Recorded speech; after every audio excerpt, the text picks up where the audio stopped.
This is the Shannon Wong podcast, episode 6.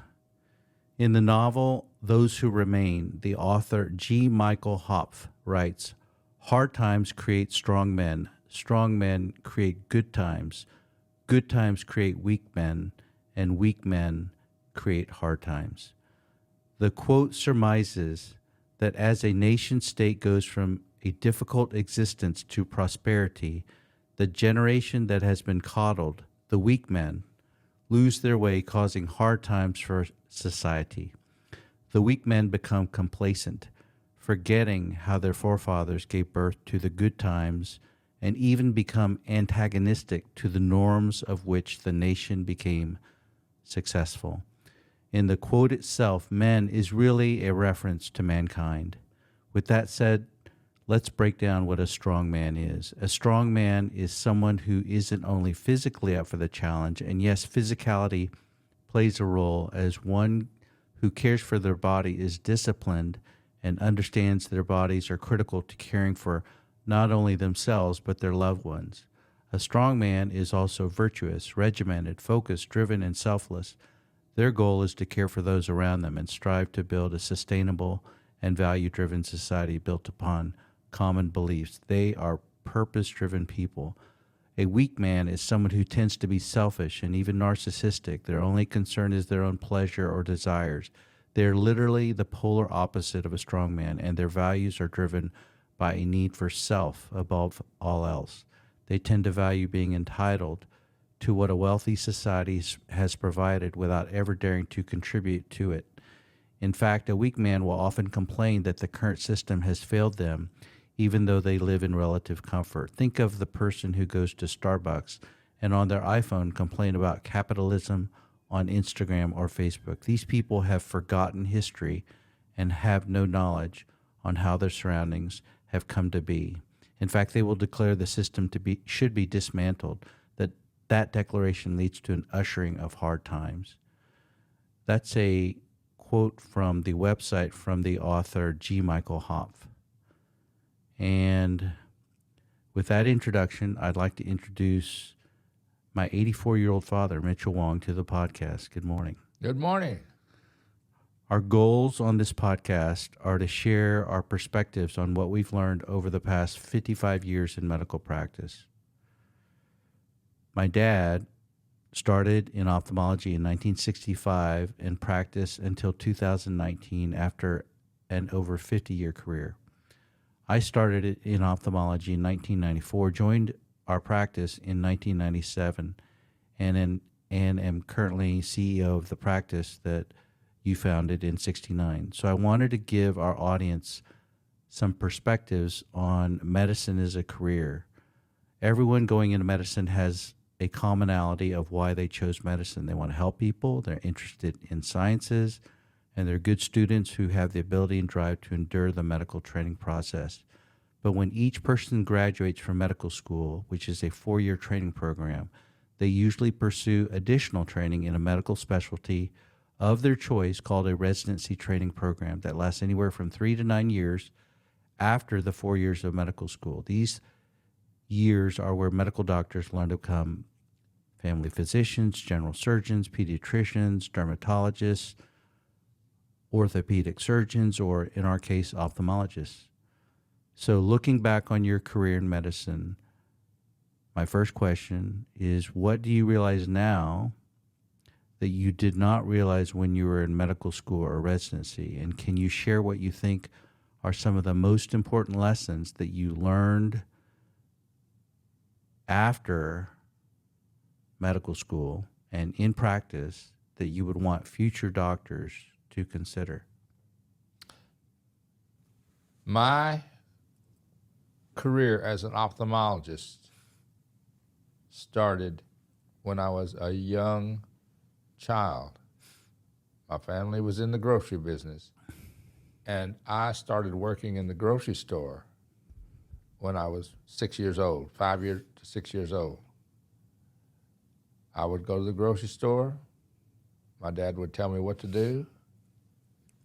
I'd do it, and then I'd go back and wait for him to tell me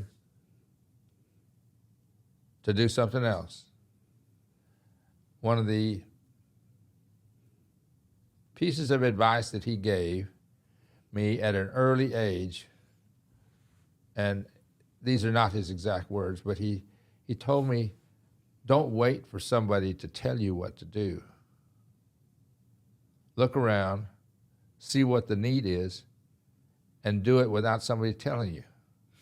So as a result, from that point on, I didn't ask my dad to tell me what to do. I always tried to use my initiative, and that particular bit of advice has carried me throughout my life and has determined a lot of the decisions that I've made. I can look around, analyze the situation, and make decisions based on what is happening and current events. This has been invaluable in my journey through life, because when I was about 15, I was robbed and beaten with a pistol. I had severe head injuries. I spent nearly 6 weeks in a hospital, most of it in a comatose situation. This was before they had steroids and a modern medication. I had carotid cavernous sinus fistula, traumatically induced, broken jaw,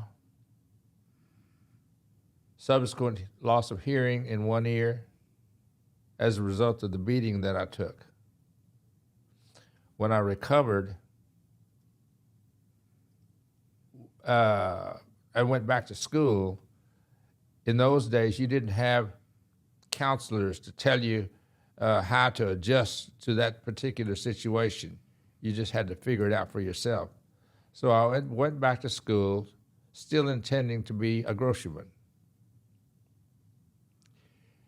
I didn't know the extent of my brain injuries or how much I would be, how functional I would be post-injury. I just had to find out for myself. There was no one that could tell me how much damage I had or whether I was going to be impaired or not. I was able to graduate with my high school class and was working in a grocery store. My dad, I was working 70 hours a week, and my dad came in and said, you can work in a store, which meant I could take over the stores that we had, or I could try school. I never had an affinity for school, but I knew our lifestyle in the grocery business. It consisted of working 7 days a week, 18 hours a day, 365 days a year. We were never starving or on welfare. We never asked anybody to give us anything. But our family typically bought everything used or the most economical way that we get things. We never had a new car. We never took a vacation.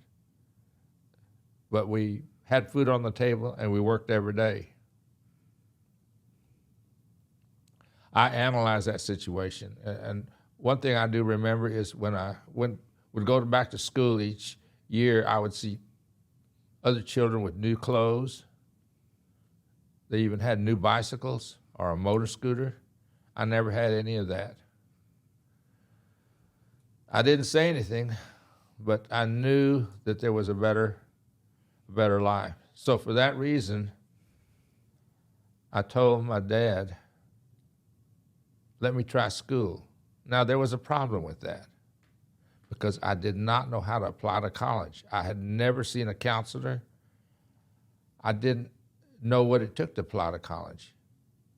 So I had to hustle and find out for myself. And I applied to the University of Texas because that was the only college that I knew. There were two colleges in Austin at that time, St. Edward's, which was a Catholic college, and the University of Texas. Well, our family would take Sunday drives in one car that we had, and we'd go to the university and visit the Littlefield Fountain and the tower. And so I was familiar with those as landmarks, but I had no idea the benefits of going to or obtaining a college education. But I said, let me try school. So I was able to gain entrance to the University of Texas. And I went to the university in order to get a job. When I was growing up, I really liked to fish and hunt. And so at the university, I majored in zoology and chemistry. These are words that I kind of knew the meaning of, and biology was plants, and I wasn't that familiar or that interested in plants, so I majored in zoology and chemistry. And I was able to do fairly well in school. When I was a senior at the University of Texas, I applied for my only job, and I wanted to be a game warden. So I applied for a game warden. I made the first interview and was invited back for a second interview. The second interview went quite well. I remember the interviewee said, we like your major, you're doing well in school. And the take-home message was, don't call us, we'll call you. That was the last statement. We will call you and offer you a job. So I left that interview fully expecting a callback, very enthusiastic in getting a job as a game warden. I wanted to ride around the lake with a boat and a motor and have somebody buy the gas. Okay, fast forward 70 plus years, I'm still waiting for the call. It never came. So what do you do when you're in school? You keep going to school. And why did I choose medicine? It wasn't because it was a, quote, noble profession, or you can help other people, or you can make a good living. No, it was none of that. I think the reason why I chose medicine was because I had received intensive medical care, and I was familiar with what doctors could do when you needed help. So I chose to apply to medical school and was fortunate enough to enter a good medical school, Baylor Medical School in Houston. In medical school, I got married in between my freshman and sophomore years. And right away, I should say, and we were married, and after 5 years of marriage, we had 4 children. Well, this necessitated my working while I was in medical school. I worked at every part-time job there was, because in those days, you didn't take out a loan. You either made the money to go to school or you stopped going to school and worked. So I worked while I was in medical school at all kinds of part-time jobs, while Rose, my wife, raised the children. Now, Rose was a chemistry and math major, so she was very intelligent, but we chose to invest our time in our family. And so at the end of medical school, I decided to get specialty training. In medical school at Baylor, the most prestigious program was as a general surgeon. So I took a lot of courses that kind of angled my interest toward general surgery. And I took a straight surgery internship at Ben Taub Hospital in Houston. During that time, when I was a student, I was on the 3rd floor of Baylor Medical School, and this physician invited me to help him with an operation. Of course, as a student, I said, yes, I'd love to. And so we went up, and I changed my clothes, dressed, scrubbed my hands, and we went in, and he did an eye operation. An eye operation was done with loops at that time, and it took about 15 minutes. He did a peripheral iridotomy. So I scrubbed, sat down, watched him do the operation, then finished the operation, took my clothes off and went about my business. But it really impressed me that the operation was done in about 15 minutes versus maybe an hour to 4 hours for a general surgery procedure. And I like the precision of the operation, the exactness of the operation, and the fact that he needed loops to do the operation. This was before an operating microscope was available. So you did loops. It piqued my interest, and so I had options of continuing general surgery.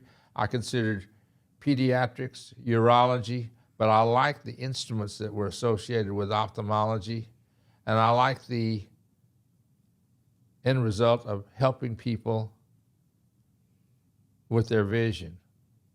So another thing I liked, I really considered pediatrics, but since I had a family of my own, I didn't particularly like to be treating patients who were crying and hollering and then have to deal with the parents all the time. So I decided not to do that. I considered urology, but I wasn't fond of handling genitalia all day, so I decided not to do that. But I liked the scopes and such that were associated with urology. And I really liked ophthalmology because it was clean, it was precise. I considered internal medicine, and in those days, you'd go in the wards and you'd see rows of people on respirators, just chronic illnesses. And then you go to see eye patients. It's clean. You can get your results fairly rapidly, and they're very thankful. So I decided to pursue ophthalmology.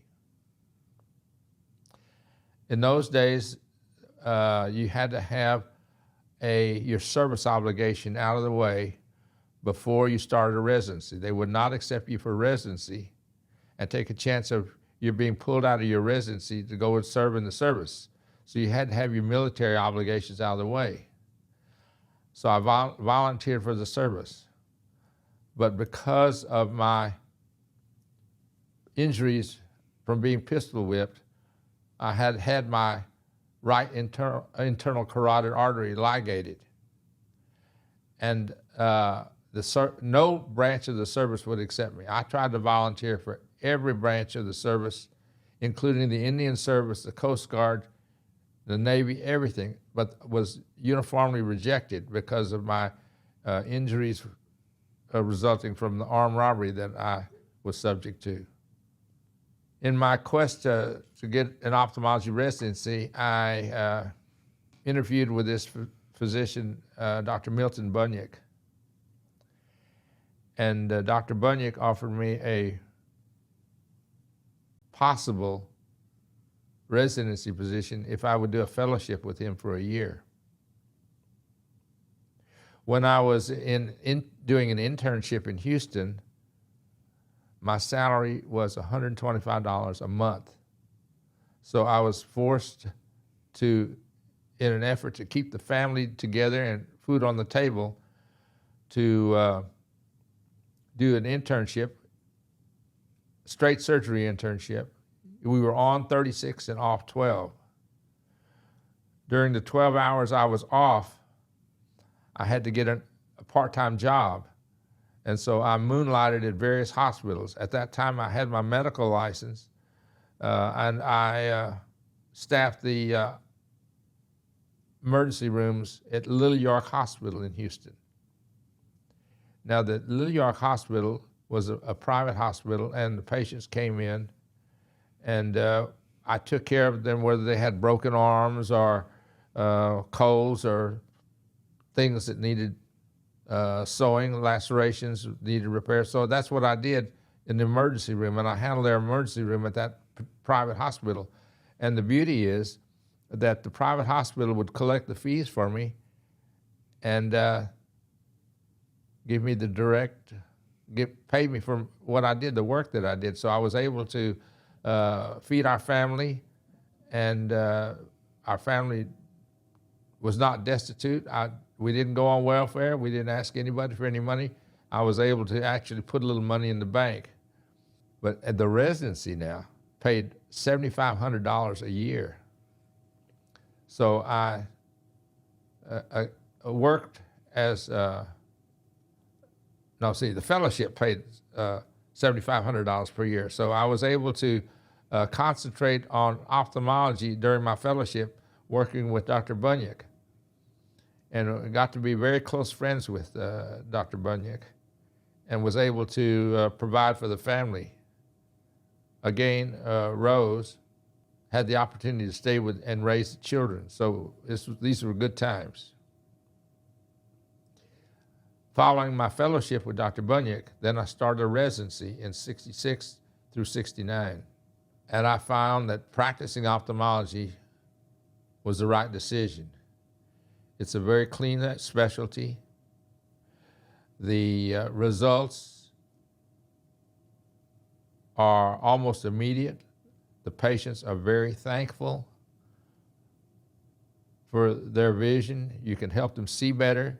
In those days, we didn't change a lot of vision. Refractive surgery was not available, but we could improve vision with cataract surgery, straighten eyes with muscle surgery. In my residency, I received training in retina. We did retinal detachments, muscle surgery. We worked with children. And we did regular ophthalmology, which was refracting and cataract surgery, glaucoma treatments. It was a general ophthalmology residency. It was very good. I went through the ophthalmology residency in 3 years. In ophthalmology, it's a very unusual specialty because it is a specialty where you can help people's vision. They're very grateful for that. It is a specialty that has a pretty scheduled work hours. Sure, there's some night work, but you could easily establish your office hours.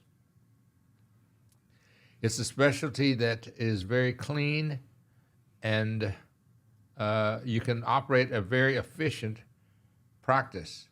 You don't have to make house calls or anything like that. So you can practice very efficiently and monitor your time. But the most important thing is it is personally very, very satisfying in a field that is highly technical and is totally, is largely dependent on advancing technology. It is the field where we've had tremendous advances in technology that have permitted us to do more and more in preserving and restoring people's vision. With the passage of time, all fields in medicine have become more specialized because we're able to focus on different aspects of health. And ophthalmology has also become more specialized. You have retina specialists, you have pediatric ophthalmologists, we have neuro-ophthalmologists, adult neuro-ophthalmologists, so it's very specialized. All fields are specialized at this time. The practice of at Austin Eye has become much more specialized. Whereas it was started as general ophthalmology, it is no longer general ophthalmology, but it has evolved into a practice of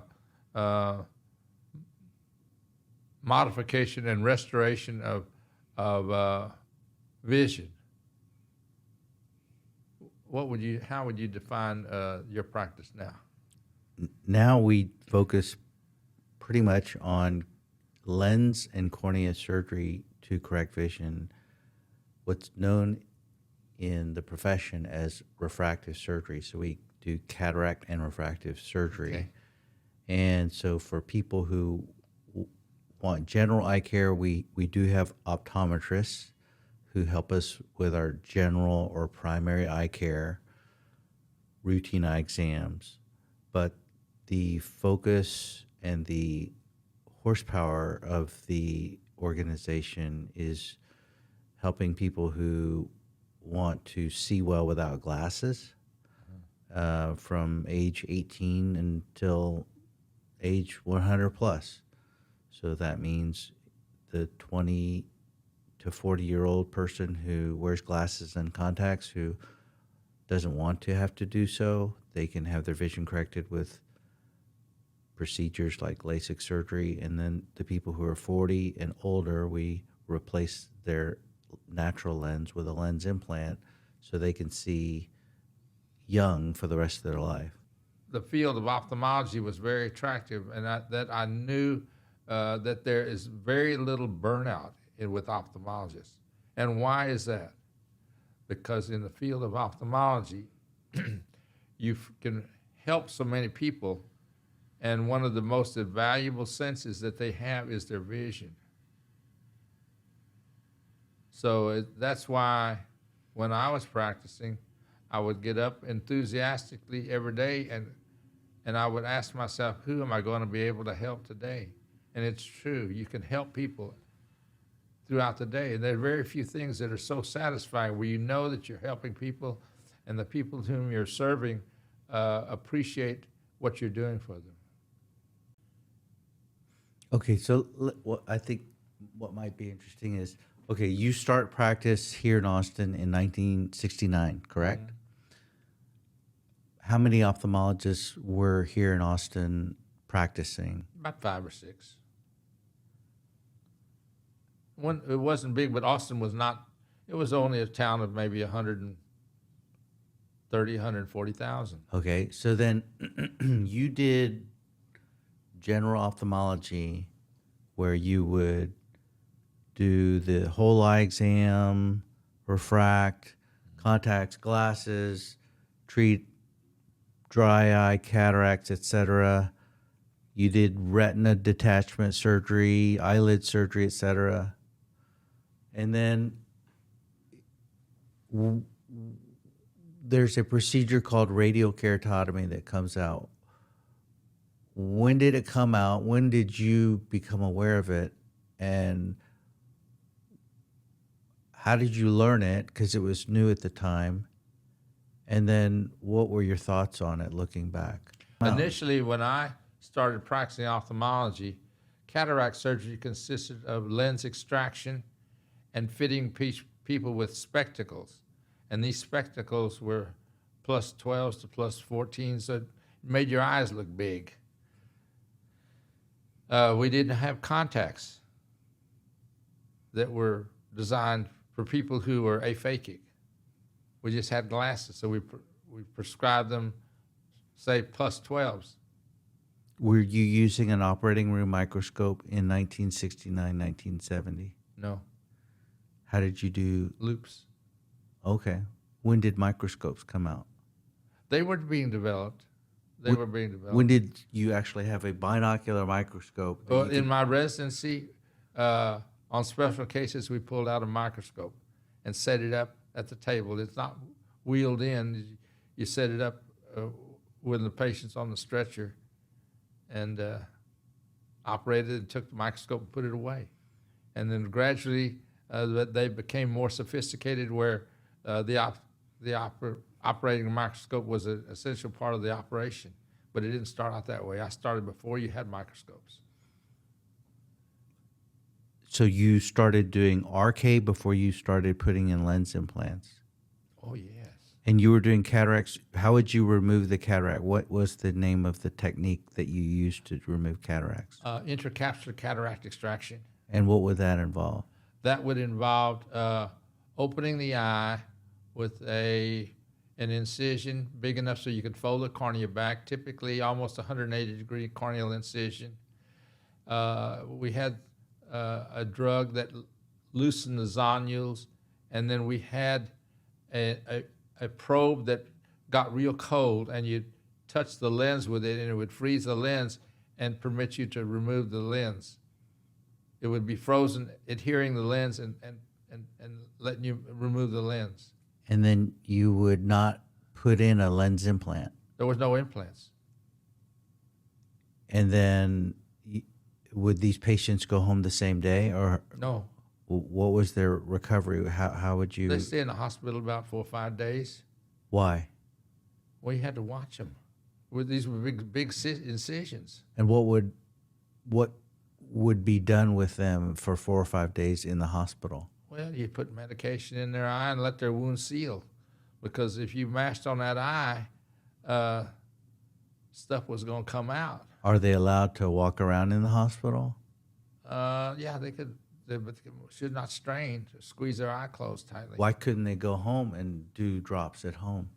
They could, but if they, these were big incisions, and so it's like having a corneal transplant, and there is no barrier between the vitreous and the anterior chamber. You put an air bubble in the eye to keep the vitreous back. Would you do a vitrectomy? You didn't want to. So you would do a probe, cryoprobe, take out the lens, and not do a vitrectomy and just seal up the eye? With what kind of suture? Silk. And you'd eventually have to take those silk sutures out, right? About a month to 6 weeks later. But no vitrectomy?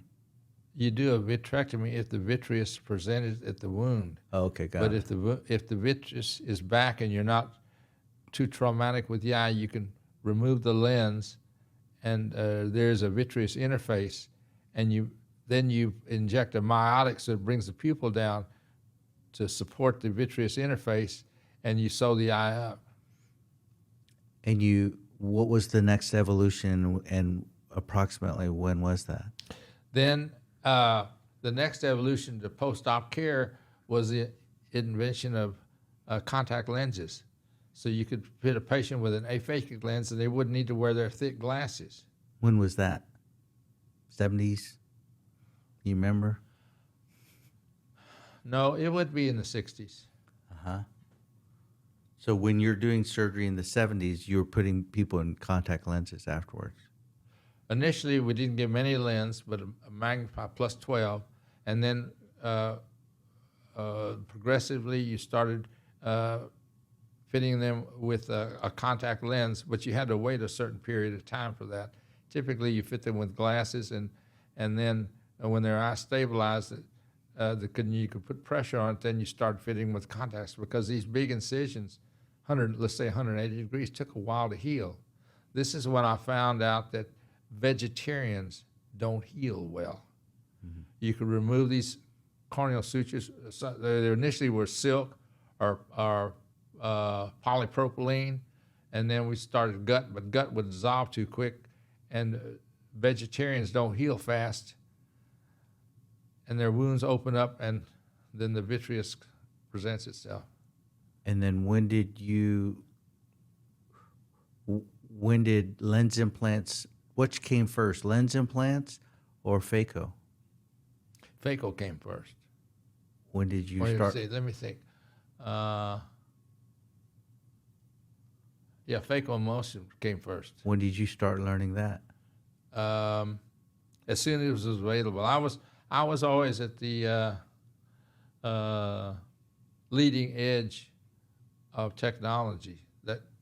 That's just, I always was interested in advancing and changing with the practice. This is why I switched from loupes to microscope surgery. So do you remember approximately when you started doing phaco? I was one of the first ones to do phaco here. I went for a course in New York City with Dr. Kelman, and there were not that many phaco units available, but the hospitals bought a phaco instrument, and we started using them. I know I was one of the first in town to start doing phacoemulsification. And you did phaco, and you would take out the lens through a smaller incision, but you would still not use a lens implant? It was not available. But see, the advantage of phaco is you can leave the posterior capsule intact. Mm-hmm. Mm-hmm. But then the capsule gets cloudy.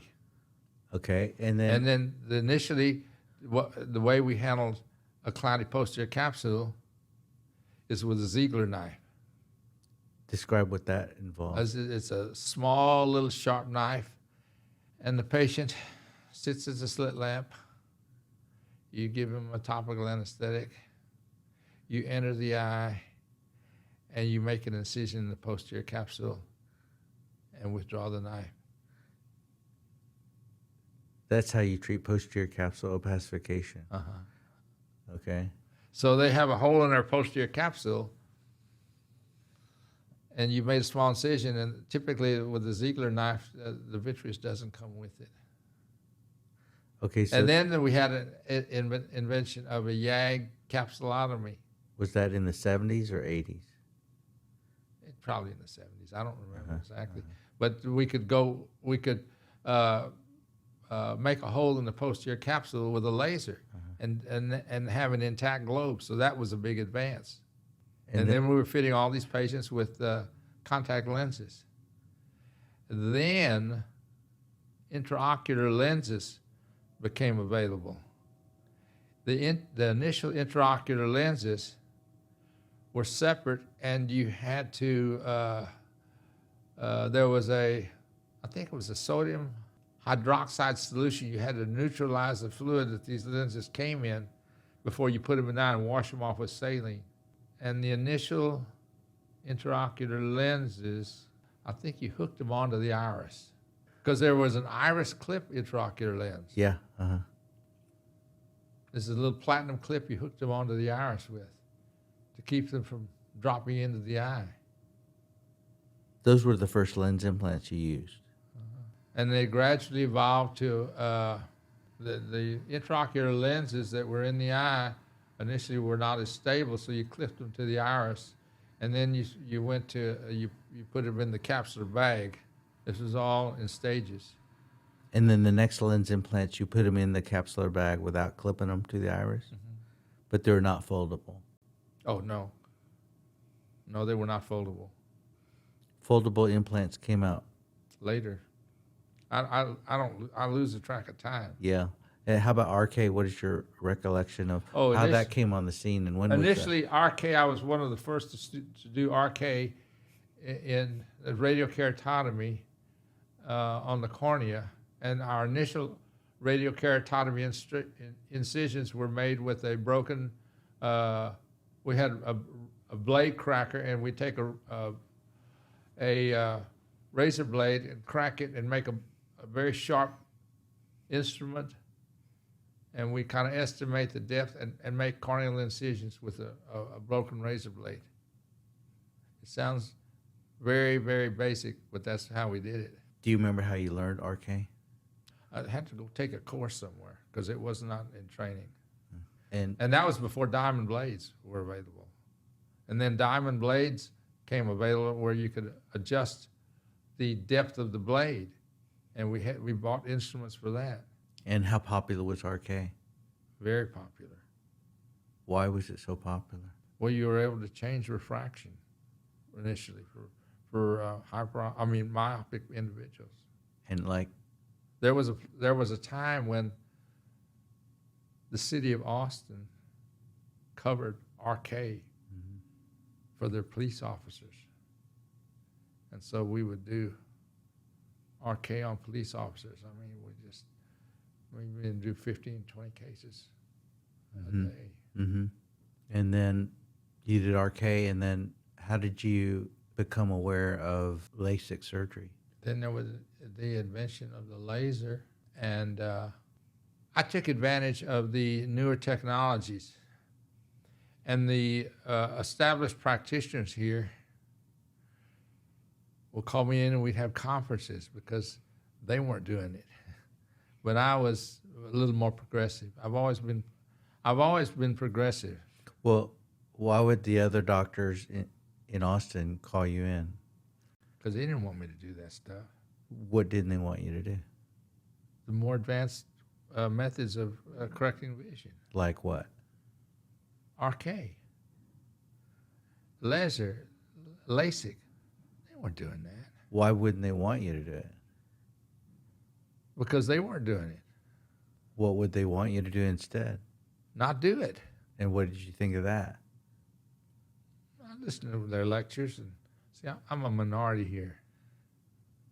I'm a minority. But there were other people. There was like Leslie. Doyle Leslie. Now, we didn't advertise either. Doyle was the first one to advertise. And I gradually came along and advertised. But he was advertising very heavily, and he had a very big surgical practice because he was advertising. Mm-hmm. So the first excimer laser you got in 1995, what was going through your mind? One of the first. I won't say the first because I don't recall that specifically. But you had to shell out a lot of money for it, but it was new technology. And, you know, I've always been progressive in that way. That's the one thing I learned is if there's new technology, evaluate it, and if it's better, get it. No matter, it makes no difference what the cost is. Okay, so then another thing was you were operating in the outpatient surgery center at St. David's for Yes. a long time, right? Yes. And then were there very many ophthalmology surgery centers or outpatient surgery centers that were physician owned? What made you think of that? That was a business decision. When you have more control over your own ambulatory surgical center, it's much more efficient with your time. It's so much more efficient. Mm-hmm. Of course, you have to. It takes a lot. You have to get a pharmacy license. You have to hire nurses. All of these things. Mm-hmm, mm-hmm. Yeah, today there is a newer model.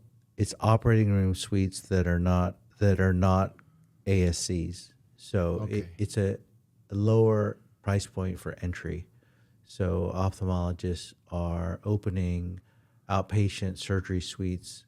Oh, it's called office-based surgery. Oh, And, yes. And so they do everything in the office. But it doesn't. You don't have to get all the licenses, and the more sophisticated care is if you have a genuine ASC. Right. So they're trying to get the federal government to allow Medicare reimbursement in an office It's a lower level. space. Yes, that's Right. correct. So the people who have ASCs are lobbying that the office-based surgery suite should not get Medicare approval. So right now, office-based surgery centers, they do mainly just the elective lens replacement that's not covered by surgery, There are by other insurance. off practices that do this, but I will say, if you don't try to go second best. Use the best quality and the best technology. Spend the money. Easier said than done. So most practices, That's correct. It's easier said than done. I've never chose that route. I think easier said than done route. They want the lower. It's like they want to buy the house that they can afford rather than their dream home. They'll work toward the dream home, which is maybe an ASC in the future when they have more financial ability. That's just the way it is. That is correct. That's the current market. What business advice would you give to physicians who are in training or early in their medical practice? The unusual thing, and I asked myself, why didn't everybody do what I did?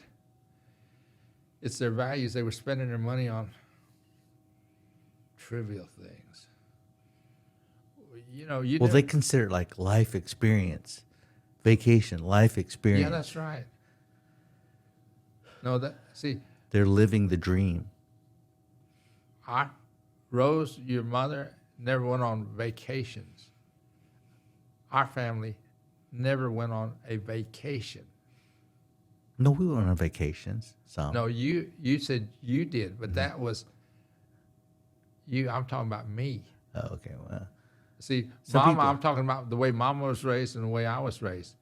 Most people work to live a lifestyle. They don't want to. Work is a means to a end. They're always talking about they work to retire. retirement. Yeah. I tried retiring, Shannon. I retired. I slept 12 hours. I woke up the next morning. I says, I got to get to doing something. So I started doing real estate. Now, how can you do that with no experience? You just have to be observant. You don't wait for somebody to tell you what to do. You look and see what is needed, and you do it. And you have to have the confidence that the decision you do is correct. I'm still doing that. If I want to do something, I'll just go out and do it. Of course, I learn as much about it as I can before I do things, but that's why I'm able to do so much. Advice on how to plan for retirement? I couldn't give you any advice on how to plan for retirement because I'm not spending any time planning for retirement. So I couldn't give you any advice on that. I'm happy doing what I'm doing, and I'm very pleased that your mother's health and my health is so good. So your retirement years you spend investing in real estate? I'm developing now. I'm a developer. And what do you enjoy about that? But what do you get out of that? I mean, do you get any fun out of that? Is that fun for you? General population is diversification, just like you diversified in the stocks. But what is a stable thing that you can have that will appreciate in value in this area? The most important, the best investment you could have in this area is the land. Yeah, I really wanted to kind of have you convey the history of your practice in medicine. So, well, thank you for doing that. Unfortunately, I don't remember all the details because it's details over 50, 60 years. The practice of medicine is rapidly changing. Like Equity, the people want to buy what you have. Yeah, so there is somehow the vogue majority thought process is I want to focus on what I went to medical school for, which is helping patients. So I want, or the vogue thinking is that work-life balance is the priority, and helping patients and being able to focus on the practice of medicine. So there is kind of a bifurcation in thought where a lot of doctors are thinking, I won't be a solo or a private practitioner. I'll be an employed physician, and that'll be the way I do it. And because so many doctors coming out are thinking like that, I see that, United Healthcare is the number one employer of physicians in the country, and large corporations and private equity are owning physicians and physician practices. And it's a minority of doctors who have the desire to run a privately owned practice. But something tells me that the people who are able to navigate private practice are building better value for the long term for their practices. And I actually foresee that the quality of care, medical care in the country will be adversely affected because physicians are removed from this equation of delivering health care. When you don't have your own practice and you're building equity for a company of which you are employed, you're just like a stockholder in that company. And a minority stockholder can't make decisions. It's when you have an equity position in what you're doing, you have control over the decisions. Yeah, but with that control, there comes responsibility and Of course. added stress, and that's a conflict to the work-life balance equation. So it is more vogue to have the work-life balance. If you want to be have ideally 8 to 5 hours and work for somebody else and have them run the business, you can do so. All right. Thanks for the conversation. Yeah, you're welcome. That's it. Okay. Okay. All right.